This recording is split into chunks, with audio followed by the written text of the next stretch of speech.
The village of Nkalago, surrounded by hills and fertile farmlands, was known for its vibrant markets and the sweet scent of palm wine that greeted strangers. In this quiet village of Ebonyi State lived Ozioma, a maiden whose beauty was whispered about in faraway hamlets. Her skin glistened like polished ebony under the sun, and her laughter carried the innocence of a child and the wisdom of an elder. But beauty can be both a blessing and a curse. Ozioma had been struck by an illness no one could explain. It began with fainting spells, then weakness that left her unable to pound yam or fetch water. Soon her voice turned faint, her eyes dim, and her breath carried the smell of sickness. Her mother tried herbs, bitter leaves, crushed into concoctions, pepper soup spiced with uziza, even incantations whispered at midnight. Nothing worked. The local healer, Dibia Ogudu, shook his head after trying all known charms. The sickness is not of the body alone, he muttered, his eyes heavy with mystery. Rumors began to spread. Some said she offended the gods, others claimed she was cursed from birth. A few whispered she had been chosen by unseen forces. In Kalago, where every ailment had a name and a cause, Ozioma's sickness defied explanation. The sickness dragged on for years. Ozioma, once full of life, became a shadow of herself. She could lie on a raffia mat, watching the world move on without her. Children who once came to hear her sing folk songs now avoided her, fearing her touch. "Is it a curse from the river goddess?" asked one old woman at the stream. "Or perhaps her father wronged someone?"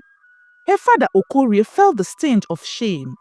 He had spent all his golds and yam barns seeking cures. Herbalists in Ohuku, prayer houses in Afikpo, and even doctors in Abakiliki. Yet, Ozioma only grew weaker.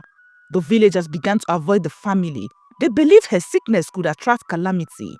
A goat miscarried near their compound, and people pointed at Ozioma. A roof collapsed in another home, and a name was mentioned again. One night, her mother wept, clutching Ozioma's frail body. "Why would the gods not take me instead? My child has done no wrong." But Ozioma, though weak, whispered, "Perhaps it is not death the gods want, but something else." Her words unsettled her mother.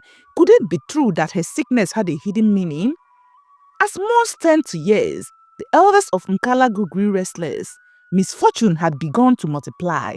Yam harvests were poor, hunters returned empty-handed, and sickness spread among children. The Dibia declared that the land was angry and only a cleansing would restore balance. "The sickness of Ozioma is tied to this calamity," he declared at the village square. "She must be given back to the spirits who laid claim to her." The word struck her parents like a spear. But in Nkalago, the word of the elders was law. When a person was declared Onwuchi, one marked by the gods, they had to be abandoned at the threshold of the spirit world, most often at the river. The council concluded Ozioma would be taken to the Ebonyi River. If she was indeed cursed, the spirits would claim her. If not, she would linger until death took her naturally. It was a cruel decree, but no one dared challenge it. At dawn, the family prepared Ozioma for the journey. She was dressed in a red wrapper with white patterns, symbolizing farewell. Coral beads were placed around her neck, wrists and ankles, an offering to appease the spirits. The villagers gathered to watch, some with pity, others with cold relief. Ozioma's frail body was carried on a bamboo stretcher. Her eyes fluttered open briefly, meeting the faces of those who once loved her but now looked away. As they approached the Ebonyi River, its water shimmered under the morning sun. Birds circled above, as if sensing the strangeness of the movement. She was laid on the sandy bank, beside smooth stones and the whispering current. Her parents wept silently, forbidding to call her name again once they turned back. The crowd dispersed, leaving her alone. Only the sound of flowing water and the rustle of trees remained. Ozioma, with the last of her strength, whispered to the river, "If this is where I must end, Then let my spirit not wander in vain. Night fell, and Ozioma's body trembled with fever. The cool air from the river caressed her skin, yet her bones burned like fire. She drifted in and out of consciousness, hearing voices in the wind. Then came the whisper. It was soft, like a song carried by the water. Ozioma, child of two worlds, your pain is not your end. You were left here to die, but here lies your healing. Her eyes shut open. By the moonlight, she thought she saw a woman rising from the water. Her form was made of flowing waves, her eyes glowing like fireflies. The figure reached out, touching Ozioma's forehead. Instantly, the fever cooled, and her breath steadied. You are not cursed, the voice continued. You are chosen, but the people must learn what they have forgotten. Rest now, for your journey has only begun. Tears slid down Ozioma's cheeks. She closed her eyes, surrendering to the river's lullaby. What healing awaited her? What role was she to play in the fate of Nkalago? The river held its secret, and Ozioma's destiny had only begun to unfold. When Ozioma awoke the next morning, she felt a strange calm in her body. The fever that had consumed her for years had softened, as though the river itself had drawn it away in the night. Her frail body still trembled, but she noticed something new, strength creeping slowly into her fingers and toes. Beside her, she saw something impossible, a fish with golden scales that shimmered like sunlight, leaped from the river and landed close to her. Instead of flopping helplessly, it stilled, its eyes unblinking, as though waiting. Ozioma, weak with hunger, reached for it. But before her hand touched its body, the fish dissolved into water and spilled into the sand. She gasped. A voice whispered again from the ripples. You will not die here, Ozioma. The river feeds those chosen by it. That night, a breeze swept across her skin, gentle yet filled with fragrance of medicinal herbs. She closed her eyes, and in her dreams, unseen hands rubbed leaves across her body, chanting songs of healing. When she awoke, her body felt lighter. She could sit up without collapsing. She touched her skin and noticed the patches of sores that once darkened her arms were fading. The Ebonyi River was not a place of death. It was a sanctuary of rebirth. On the third night, Ozioma fell into a dream so vivid it felt real. She found herself in an open field, lit by the glow of countless fireflies. In the center stood a tall woman, draped in white with cowries woven into her hair. Do you know me? The woman asked, her voice echoing. Ozioma shook her head, trembling. I am your foremother, Nwanyima, once priestess of this river. Long ago, our clan made a covenant with the goddess of Ebonyi waters. We vowed to honor her with sacrifices each planting season, in exchange for fertile land and healthy children. She paused, her eyes filled with sorrow. But the people have forgotten. Greed and pride silenced the sons of the river. Your illness, child, is the scar of their neglect. You are chosen to restore what was broken. With tears in Ozioma's eyes, she asked, Why me? I am weak. They left me to die. The foremother smiled softly. It is often the rejected stone that becomes the cornerstone. Your weakness will be your strength. Through you, the people will remember. When Ozioma awoke, the dance song glistened across the water like a crown. She knew her life was no longer her own. By the next week, Ozioma's body had transformed. Her once brittle hair shone black again. Her eyes regained their brightness, and her skin glowed with a radiance that startled even her reflection in the river. On the seventh morning, she heard the river whisper again, Step into my heart and you will rise whole. Though afraid, she obeyed. Slowly, she waded into the cool embrace of the Ebonyi River. The water rose from her ankle to her waist, then to her shoulders. As it covered her head, she felt no fear of drowning. Instead, warmth filled her, and memories, not her own, flashed before her eyes. Scenes of ancient rituals, songs and sacrifices her people once made. When she emerged, she was no longer the frail maiden left to die. She stood tall, her body whole. The sickness was now gone. From that moment, she could hear the songs of the river even in silence, and with each whisper, she understood her mission to restore the covenant. While Ozioma hailed at the river, Nkalagu village fell deeper into despair. The yam barns yielded little, palm fruits withered on the trees, and hunters who once filled the village with meat returned with empty baskets. Mothers wailed as strange fevers swept through their children. The Dibia Ogudu performed sacrifices, slaughtering goats and chickens, but the more he offered, the worse things grew. One night, during a village council, Mazi Kenna spoke with a trembling voice. We abandoned Ozioma, believing she was cursed. Yet, since she was left at the river, our fortunes have worsened. Have we angered the gods further? But another elder scoffed. Do not speak nonsense. The maiden is dead. It is foolish to tie our suffering to her fate. Still, doubt lingered. The people whispered in markets, asking if they had committed an unforgivable sin. Some said the gods demanded Ozioma's blood, and some feared she must have become a spirit wandering the river. The land itself seemed restless, waiting for something or someone. It was on a quiet morning when mist still hung over the farmlands that a figure appeared at the edge of Nkalago, wrapped in a flowing red cloth, coral beads shining on her wrists and ankles. She walked with steady steps. The villagers froze. It was Ozioma. Gasps filled the air. Women dropped their water pots.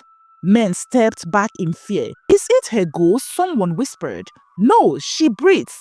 Look at her eyes. They turn with life. Her parents, with tears in their eyes, ran towards her.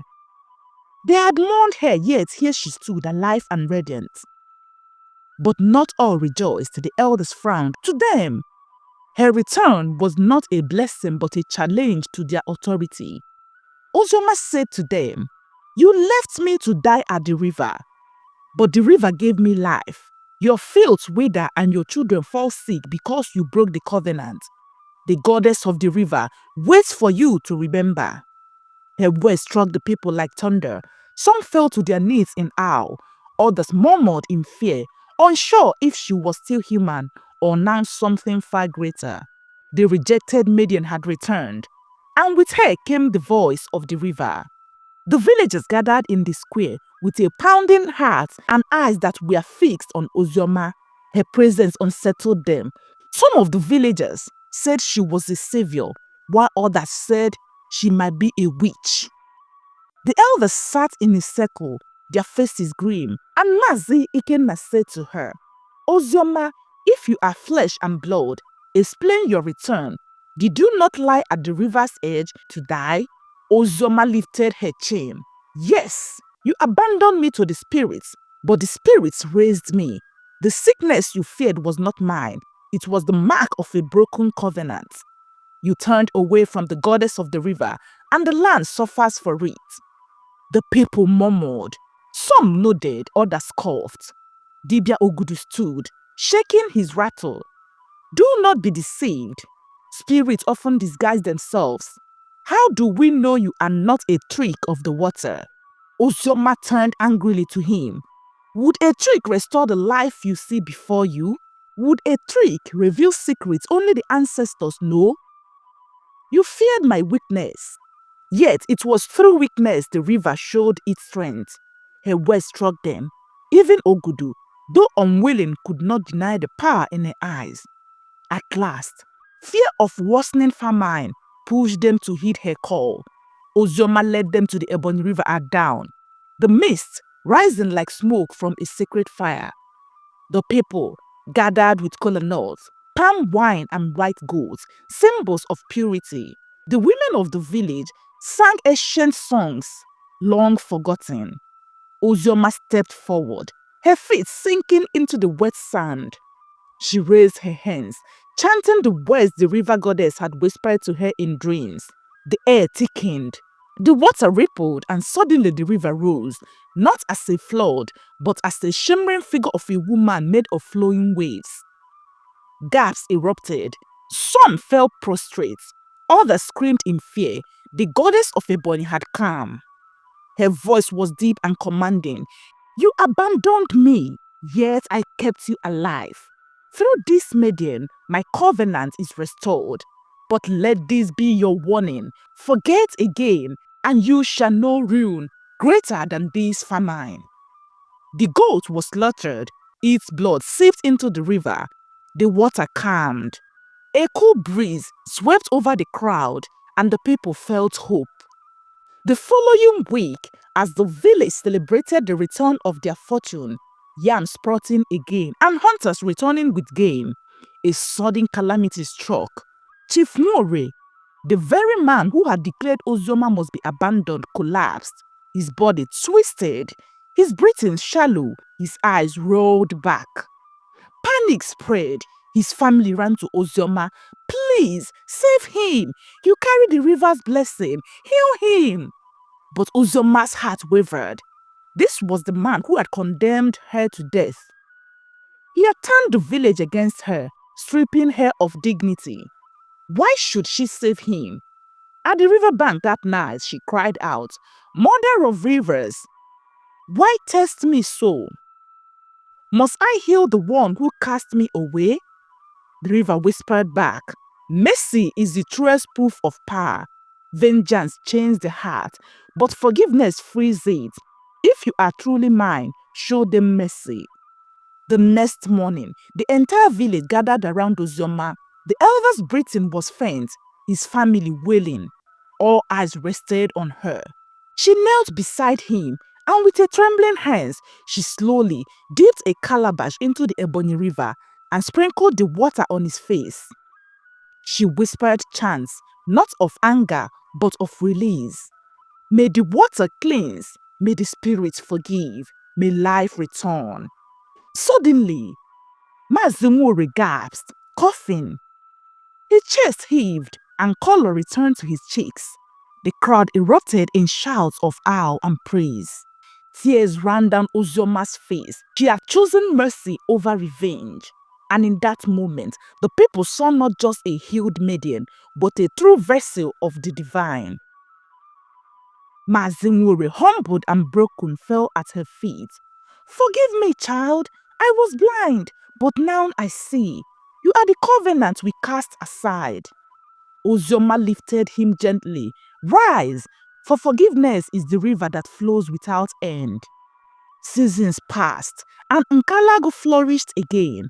Yams grew in abundance, children laughed without sickness, and palm trees bent low with fruits. The people never forgot the day the river goddess appeared.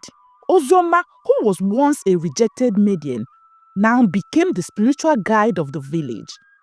They called her Adammiri, daughter of the water. She taught them songs of the river, led sacrifices during planting seasons, and reminded them of the covenant with humility and grace. Her life became a symbol. Parents told their children her story of how the one abandoned to die became the healer of all. Young maidens drew strength from her resilience, and even the proudest elders bowed to her wisdom. At the riverbank where she once lay helpless, she often sat at sunset, the beads on her ankles glistening as the waters whispered secrets only she could hear. The story of Ozioma was more than healing. It was reminded that rejection can be the path to purpose, and what seems like death can be the beginning of destiny. And so Nkalagu lived under the watchful eyes of the river goddess, and Ozioma's name was etched forever in the memory of her people. Proof that sometimes the place of despair is the very ground where healing begins.